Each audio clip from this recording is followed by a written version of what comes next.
heartbreaking but powerful film. I really, really enjoyed watching it. It was really sad to hear about how their city was destroyed.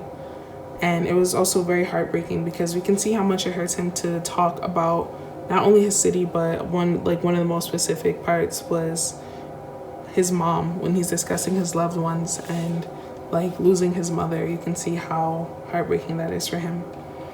It was also very powerful hearing his voiceover while these women like examine the space.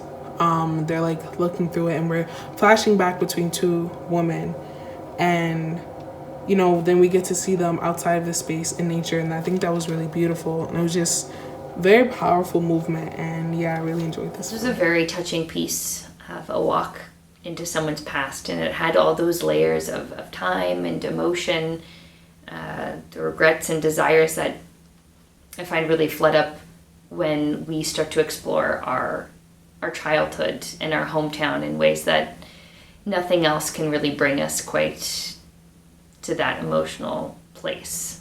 And the music really let those themes swell throughout too. I thought it was really effective narration.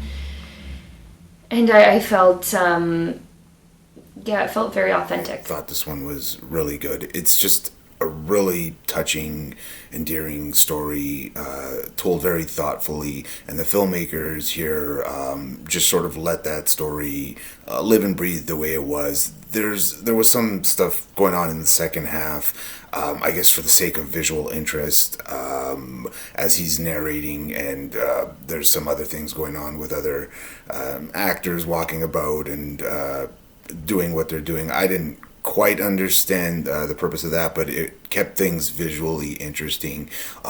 Whether or not that was necessary is a different story, because I think, again, the story that Elias is telling here is just a really human story. It's an important story right now too, because I think a lot of people still have some misconceptions about Syria and the refugee crisis and what has brought them abroad into our place, our homes, our cities. So it's an important story. I'm glad this one exists for that reason alone. And yeah, we should have a look. I love the running scenes here. And once the photograph dropped, how they're faded and slowed, and the leaves crack so satisfyingly under their feet. Half the story was told by Elias, and then half of the story by visual representation. And I thought it all came together very nicely just to complete the picture, complement the mood, and, you could tell the severity of the situation and the depth of his feelings as well from each representation of what had taken place. This was such a gorgeous and emotional film that said so much without saying very much at all. It was these two women simultaneously inspecting this room with such care and such intention.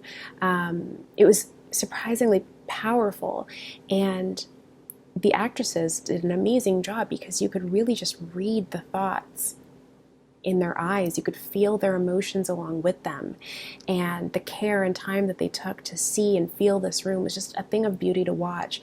And then paired with quite the opposite of the stillness was the act of running through the trees and the close-ups of the feet on the pavement over twigs and branches, and to have it end on this serene view of a calm lake. I felt like this film really takes you on a journey, and it was just, the end felt so satisfying as well. I really, really enjoyed this film. I thought it was done very artistically and very creatively, so great job to everybody. The way that it kind of combines documentarian-style filmmaking with more abstract and experimental in its second half, which is really cool how it transitions from one to the other. It does it in a rather seamless way, in all honesty, even though the change is drastic. I think there's just something about the emotion in the piece that makes it feel quite seamless as we go from one style to another.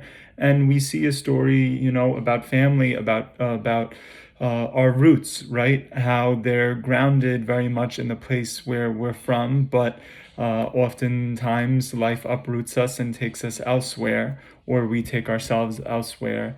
And that can be very difficult psychologically, emotionally, spiritually. And we certainly see that in the person that is the center of this piece. We see him longing for the world that he left.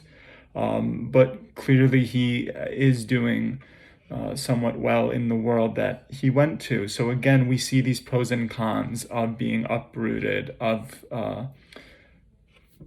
exploring farther horizons. And the piece ultimately feels that it evokes a sense of longing, but also gratitude. I really felt that gratitude was a central component to the project, because we see gratitude for his elders, those who mentored and cared for him, and those that he will never forget that very much shaped him into the person that he became today. It was a nice, artistic, and pretty piece. I really appreciate the use of sound and the choices they made, from the heartbeat to the water, and how it just really carried you along. Nice camera work throughout, and it was just well thought out piece, and think they did a nice job. Isabela should not only be proud for directing Saudade, but also for her masterful editing. It really helps bring the picture together. His broken, the interviewee, his broken English reflects his uncertainty about the future, about global policy, about his mother. And I really like those close camera cuts, those close-ups of him. It sort of lets us inspect him much more closely as a human. You feel much more of his lament for his mother, for example, when the camera is that closer to his face and you can see his eyes hurt and sort of see the wrinkles in the bones of his face. I would not consider this a political documentary. I think that this is an intensive character study.